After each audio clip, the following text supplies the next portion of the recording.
오늘 함께 보실 하나님의 말씀 고린도전서 10장 23절부터 11장 1절까지의 말씀입니다. 모든 것이 가하나 모든 것이 유익한 것은 아니요 모든 것이 가하나 모든 것이 덕을 세우는 것은 아니니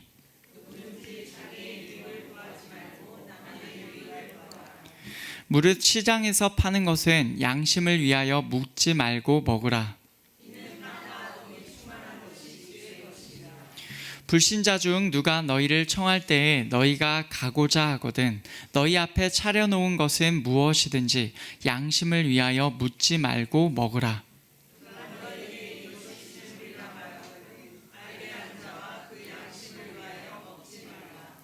내가 말한 양심은 너희의 것이 아니요 남의 것이니 어찌하여 내 자유가 남의 양심으로 말미암아 판단을 받으리요.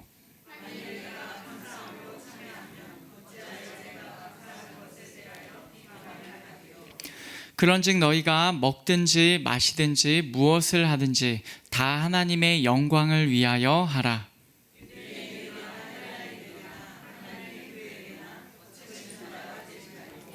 나와 같이 모든 일에 모든 사람을 기쁘게 하여 자신의 유익을 구하지 아니하고 많은 사람의 유익을 구하여 그들로 구원을 받게 하라.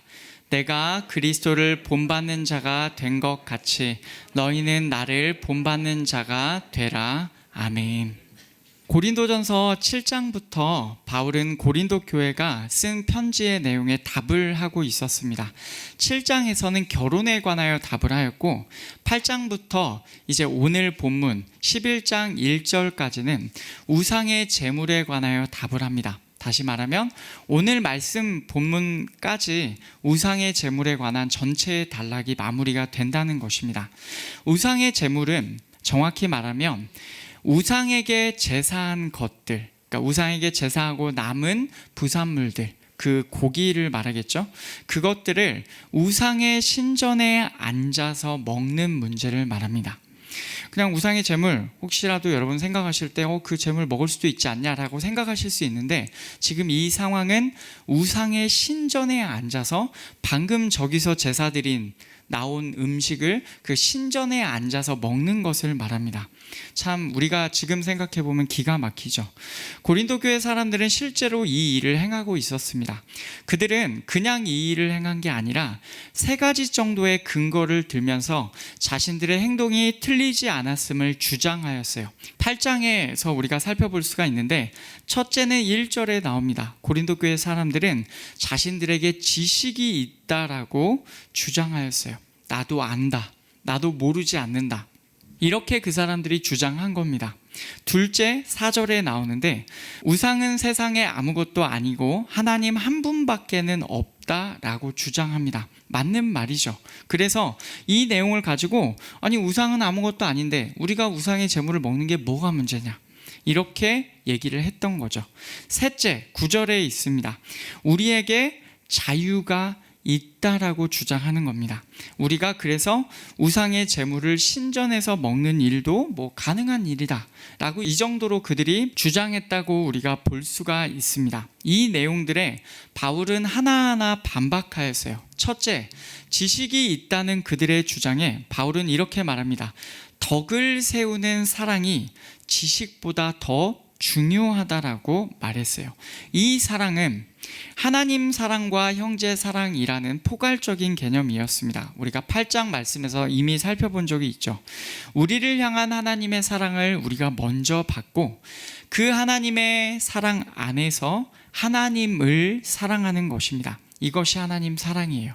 그리고 하나님 사랑 안에서 그리스도께서 위하여 죽으신 형제를 사랑하는 것입니다. 형제 사랑이죠.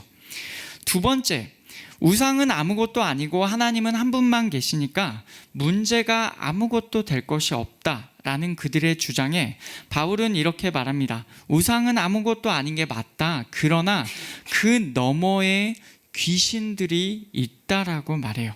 그래서 우상의 신전에 앉아서 우상의 제물을 먹는 일은 귀신들과 교제하는 거다. 그 우상들 자체는 생명이 없고 아무것도 아닐지 모르나 그 우상의 너머에 있는 귀신들을 숭배하는 그 일에 너희는 함께하고 있는 거고, 그래서 귀신들과 교제하는 것이기에 예수 그리스도와 연합한 하나님의 백성으로서는 귀신들과 교제하는 그 일을 결단코 해서는 안 된다라고 말을 하죠.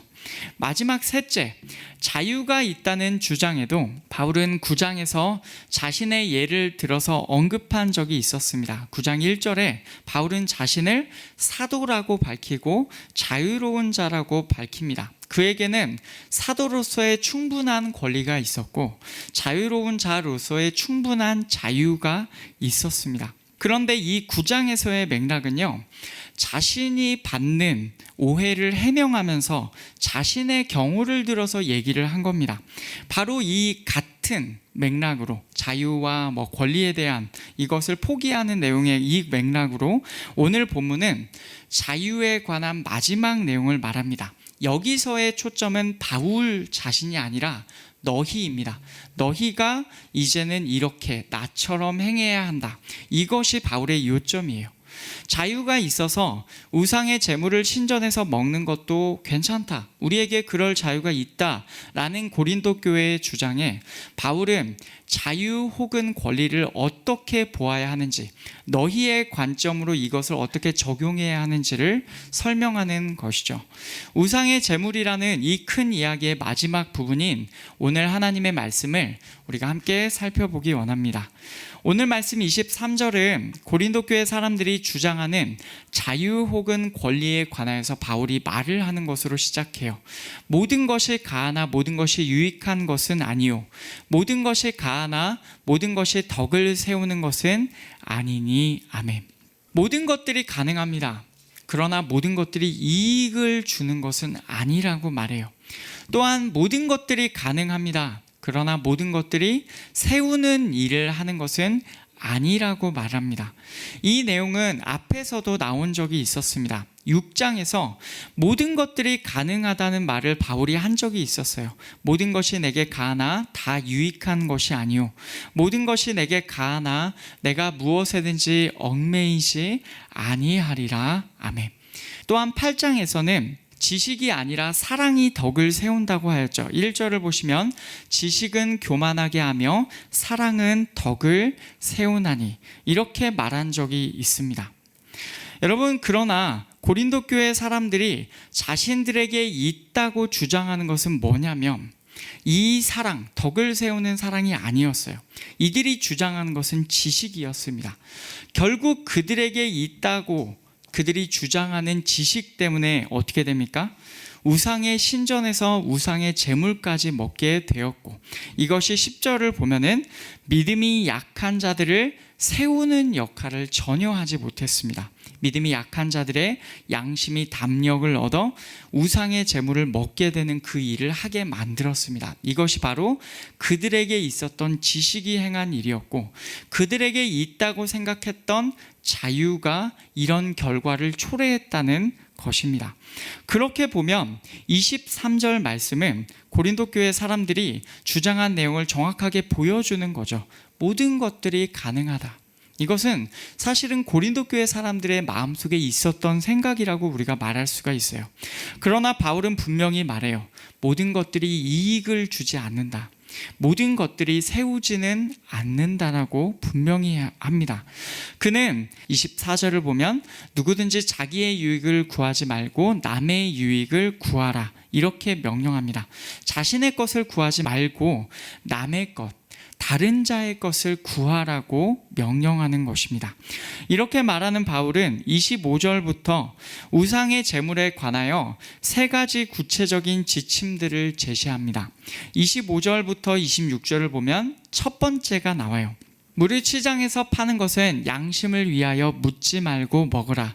이는 땅과 거기 충만한 것이 주의 것임이라. 아멘.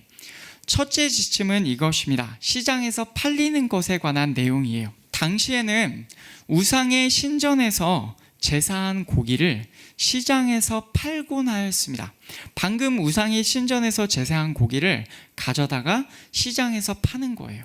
심지어 25절을 자세히 보면 그 고기가 어떤 고기냐라는 것을 물어보면 알 수도 있었습니다. 이 고기가 혹시 우상의 신전에서 제사한 고기입니까? 라고 물어보면 상인들이 대답을 해준다는 거예요. 그렇다, 그렇지 않다. 그러니까 이 물어보면 알 수 있다는 말이죠.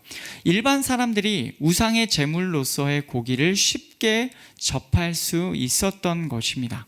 당연히 고린도 교회 성도들도 그 안에 사는 사람들이기 때문에 그럴 수 있었다는 거죠. 그런데 바울은 그런 상황에서 그 고기가 어떤 고기인지를 양심을 위하여 묻지 말고 먹으라라고 말합니다. 아무것도 조사하지 말고 아무것도 알려고 하지 말고 다만 먹으라. 괜찮으니까 먹어라 라고 그렇게 명령해요. 앞에서는 우상에게 제사한 것을 먹는 것은 우상 숭배다, 귀신들과 교제하는 것이다 라고 그렇게 말했는데 왜 여기서는 먹으라고 말합니까? 그것은 장소가 다르기 때문이에요. 우상에게 제사한 것을 먹는 것은 앞에서 신전에서 한 일입니다. 그것은 귀신들과 교제하는 것이라고 말해요. 그런데 여기서는 시장에서 사다가 집에서 먹죠. 이 경우처럼 시장에서 사다가 집에서 먹는 경우에는 문제될 것이 없다고 바울은 말해요. 다만 신전에 앉아서 우상의 제물을 먹는 것은 그것은 우상 숭배다라고 정확히 얘기하는 것이죠. 그러면 집에서 먹는 거는 왜 문제가 안 됩니까? 어차피 같은 고기 아닙니까? 라고 말할 수 있는데 26절 말씀에서처럼 땅과 거기 충만한 것이 주의 것이기 때문이다 라고 바울은 그렇게 말해요. 시편 24편 1절의 말씀을 그대로 인용한 건데 24편 1절에서 이렇게 말합니다. 땅과 거기에 충만한 것과 세계와 그 가운데 사는 자들은 다 여호와의 것이로다. 아멘.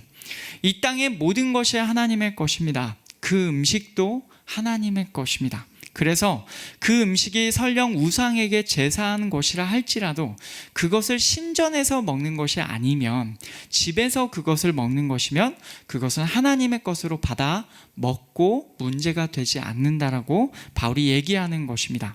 이 우상의 제물에 관한 두 번째와 세 번째 지침은 27절과 28절에서 나옵니다. 27절 말씀, 불신자 중 누가 너희를 청할 때에 너희가 가고자 하거든 너희 앞에 차려놓은 것은 무엇이든지 양심을 위하여 묻지 말고 먹으라. 아멘.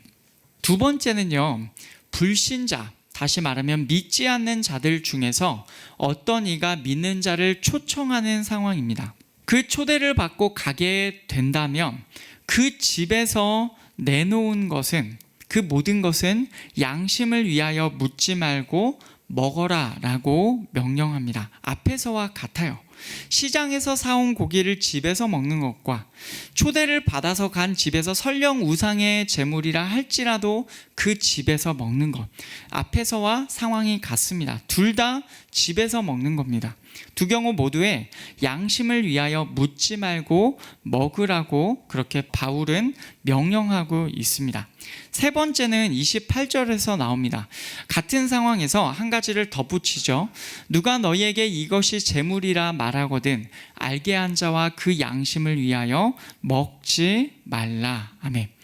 불신자의 집에서 음식을 먹으려고 하는데 어떤 이가 음식을 가리켜서 이것은 우상의 제물이다 라고 말하는 상황이에요.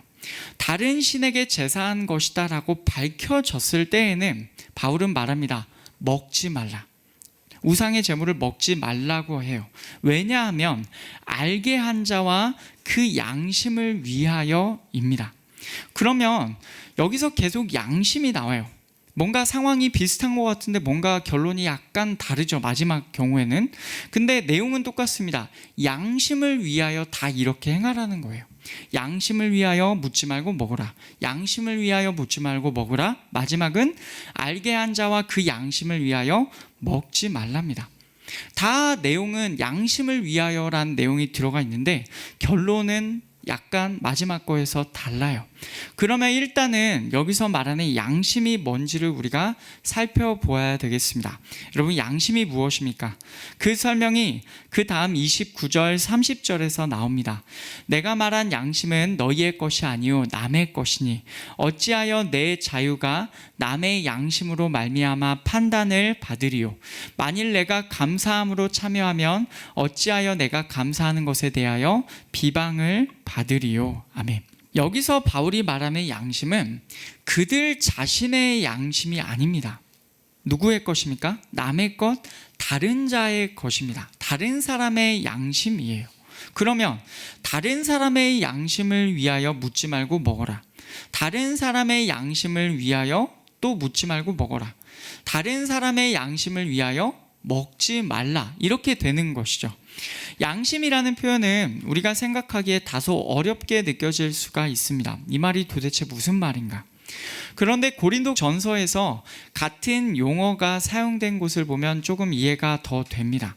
이 용어가 우상의 제물을 다루는 같은 맥락인 8장에서 3번이나 사용이 되었습니다. 거기 보시면 7절과 10절과 12절에서 나와요. 내용을 보시면 이렇습니다. 7절에서 우상에게 제사한 것인 줄을 알고도 먹으면서 그들의 양심이 연약하게 되고 더럽혀진다고 합니다. 여기서 말하는 양심은 우상의 제물임을 알고도 먹을 때 연약해지고 더럽혀지는 것입니다. 10절을 보시면 지식 있는 내가 신전에서 먹는 것을 보면 연약한 자의 양심이 그것을 먹을 담력을 얻는다고 합니다. 여기서 나오는 양심은 뭘 의미합니까? 우상의 제물, 지식 있는 자가 우상의 제물을 먹으니까 나도 먹어도 되나 보다 하는 그것이 양심이라는 거예요. 12절을 보시면 연약한 양심을 상하게 하는 것이 형제에게 죄 짓는 것이다. 그리고 그리스도께 죄 짓는 것이다 라고 해요. 양심은, 여기서 말하는 양심은 죄를 지어서 상하게 되는 것, 그것을 말합니다. 여기서 말하는 양심은요, 사람으로 하여금 뭔가 판단을 할 수 있게 하는 마음으로 우리가 생각하면 되겠습니다. 그냥 여기 나오는 전체 그냥 마음의 기능으로서의 양심으로 보면 되겠어요. 그러면 이 전체를 그냥 우리가 쉽게 말하면 마음으로 보면 되겠습니다. 그러면 바울은 지금 이 말을 하고 있는 거예요. 자신의 양심이 아니라 다른 사람의 양심, 다른 사람의 마음 때문에 어떤 것을 먹어야 하고 먹지 말아야 한다는 거예요. 그 행동이 옳은지에 관한 판단의 근거가 자신의 마음에 있는 것이 아니라 다른 사람의 마음에 있습니다. 그들의 상태를 내가 무너뜨리냐, 그들의 상태를 세우냐, 이것에 따라 내 행동이 옳은지의 여부가 달려 있다는 것이죠. 예를 들어 보겠습니다. 지식이 있다고 생각되는 사람이 우상의 신전에 앉아서 우상에게 방금 제사한 것을 그 우상의 신전에 앉아서 먹어요. 그걸 연약한 양심을 가진 자가 봅니다. 그리고는 마음에 이렇게 생각해요. 그래도 되나 보다. 이 일을 해도 전혀 문제가 안 되나 보다 라고 생각해요. 여러분, 그러면 어떻습니까? 그 사람의 마음은요, 그 사람의 양심은요, 그리스도를 향하여 세워지는 것이 아니라 우상 숭배 쪽을 향하여 가게 됩니다. 무너지는 겁니다. 세워지는 것이 아니라 무너뜨리는 거예요. 그리스도인들에게는 모든 것들이 가능하며 모든 것들을 행동할 자유가 있다라고 생각할지 모르지만 그것이 다른 사람의 양심을, 다른 사람의 신앙을 무너뜨린다면 그 사람의 무너질 양심 때문에 나의 행동은 제약을 받는 것이 맞습니다. 이것이 바울의 원칙이에요. 다른 자의 양심 때문에 내 자유를 제한한다입니다. 이 내용이 29절 30절에서 나왔어요. 어찌하여 내 자유가 남의 양심으로 말미암아 판단을 받으리요. 이 말은 무슨 말입니까?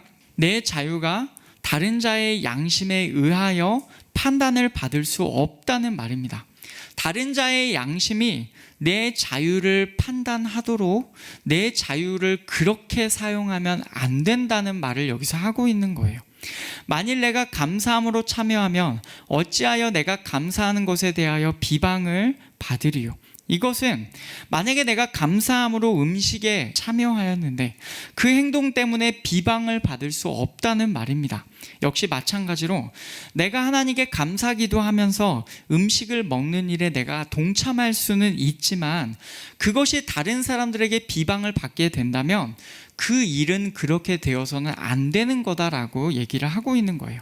결국 여기서 바울이 말하고 있는 구체적인 지침은 한 가지 원리를 가지고 움직입니다. 다른 자의 양심에 걸린다면, 다른 자의 마음을 혹은 신앙을 무너뜨리는 일을 한다면 나의 자유는 제한되어야 한다.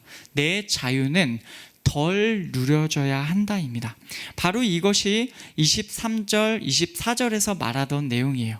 우리 함께 이 내용을 단 목소리로 같이 한 번 더 읽겠습니다. 모든 것이 가하나 모든 것이 유익한 것은 아니요 모든 것이 가하나 모든 것이 덕을 세우는 것은 아니니 누구든지 자기의 유익을 구하지 말고 남의 유익을 구하라. 아멘. 모든 것들이 가능하지만 모든 것들이 이익을 주는 것은 아닙니다. 어떤 것은 해를 끼치기도 합니다. 모든 것들이 가능합니다. 그러나 모든 것들이 세우는 일을 하는 것은 아니에요. 어떤 것들은 무너뜨리는 일을 하기도 합니다. 아무도 자신의 것을 구하지 말아야 하고 대신에 다른 자의 것을 구해야 합니다. 바울이 강조하는 방향성이 보이시죠? 나의 자유 아닙니다. 다른 자의 양심입니다. 내가 내 자유로 행동했을 때 다른 자의 양심이 어떤 영향을 받는가, 그것에 따라서 나의 자유는 거기까지 허용되어야 한다라고 말하고 있는 거예요. 이렇게만 보면 바울은 형제 사랑을 엄청나게 강조하는 것처럼 보입니다. 그런데 형제 사랑처럼 보이는 이 깊은 곳에서는 사실은 본질적으로 하나님 사랑과 연결되어 있습니다. 그 내용이 31절에 나와요. 그런즉 너희가 먹든지 마시든지 무엇을 하든지 다 하나님의 영광을 위하여 하라. 아멘. 너희가 먹거나 마시거나 어떤 것을 행하거나 모든 것들을 하나님의 영광을 위하여 행해라고 합니다. 이 표현에 따르면 우리 그리스도인들의 모든 행동의 기준은 하나님의 영광입니다. 하나님의 영광에 따라 이 일을 해도 되는지 혹은 안 되는지가 결정이 되는 것이죠. 바로 앞에서는 권면의 근거가 형제 사랑의 측면이었는데 여기에서는 하나님의 영광의 측면으로 갑자기 넘어가죠. 이 두 내용이 어떻게 연결됩니까? 우리가 8장부터 살펴본 내용이 성경에서 말하는 사랑의 두 측면이에요. 하나님 사랑, 형제 사랑입니다. 제가 말씀의 첫 부분에서도 간단히 요약했지만 이 둘은 분리된 것이 아닙니다.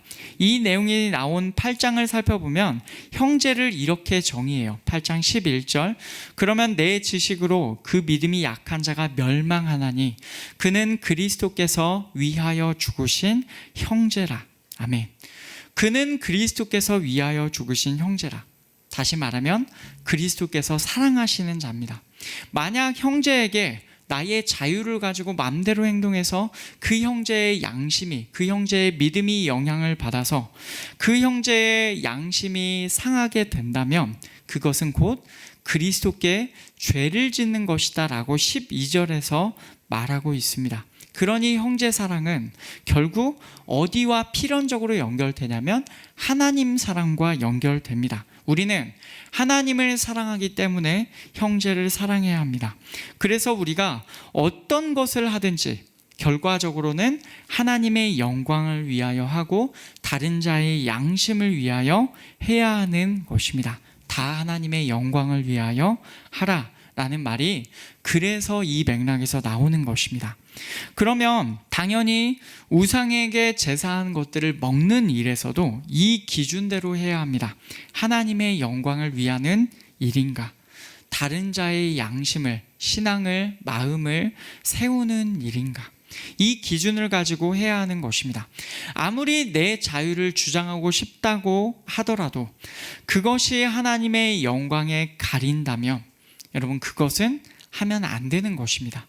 우상에게 제사하는 것을 신전에서 먹는 일은요 귀신들과 교제하는 것입니다. 그래서 절대로 하면 안 되는 것입니다. 그리고 그 일을 바라보고 있는 사람들 때문에라도 아무리 내 자유를 주장하고 싶어도 그것이 다른 자의 양심, 신앙, 다른 자의 마음을 무너뜨리는 일이라면 그 일은 하면 안 되는 것이죠.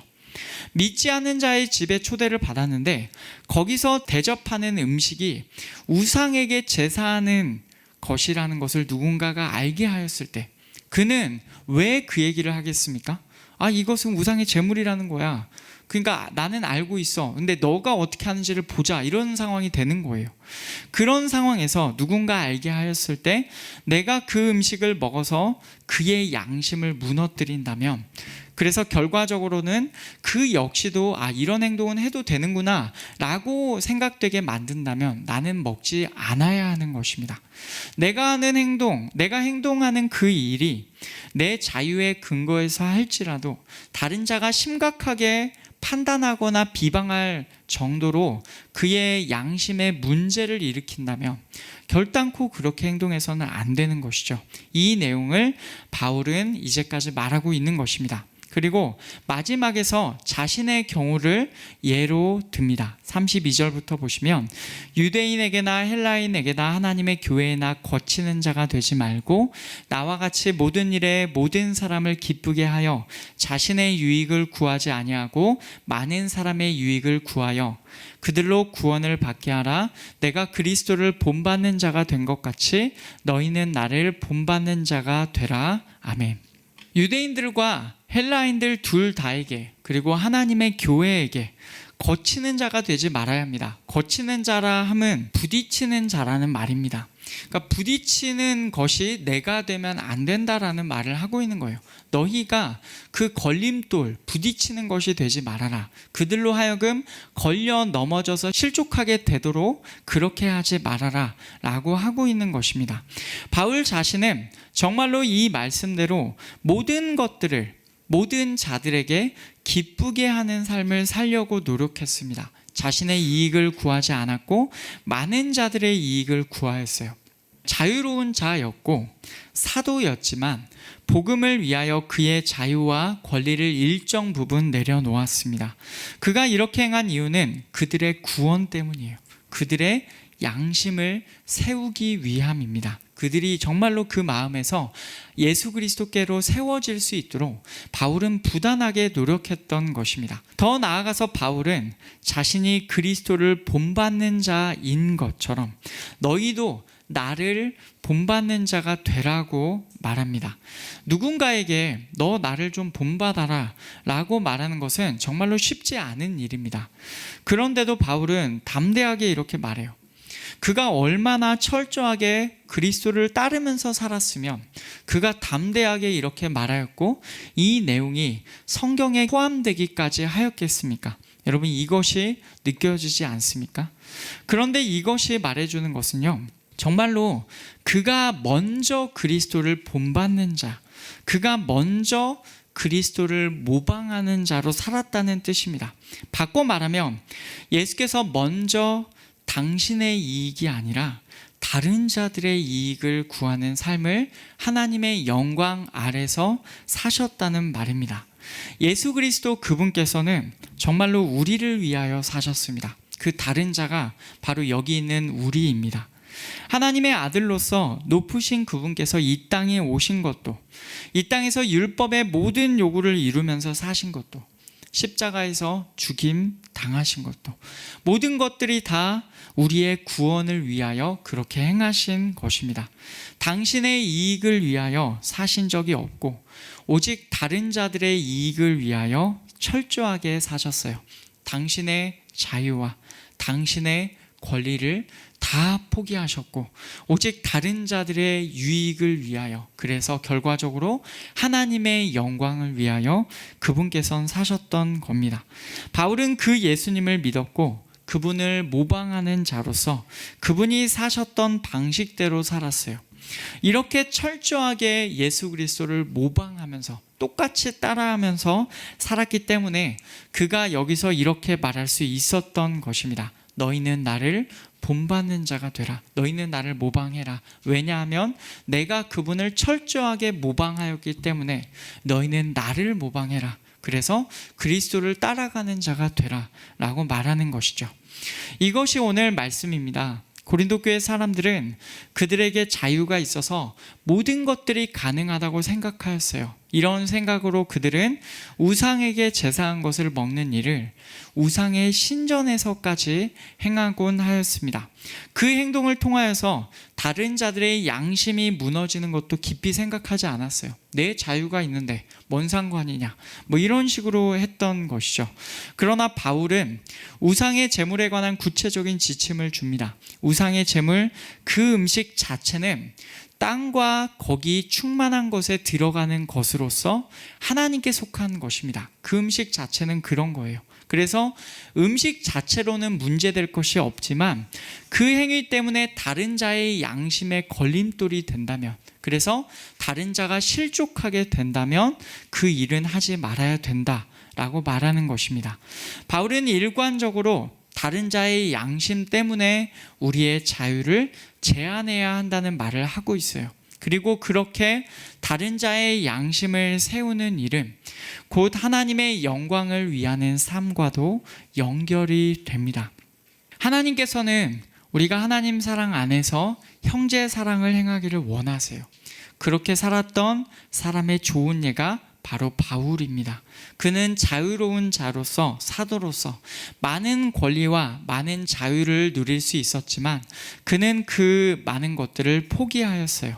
그가 이렇게 살 수 있었던 이유는 그 역시도 예수님을 모방하는 삶을 살았기 때문입니다. 바울은 그리스도를 모방하였고 우리는 그리스도를 모방한 바울을 똑같이 모방하면서 살아가야 하는 것입니다.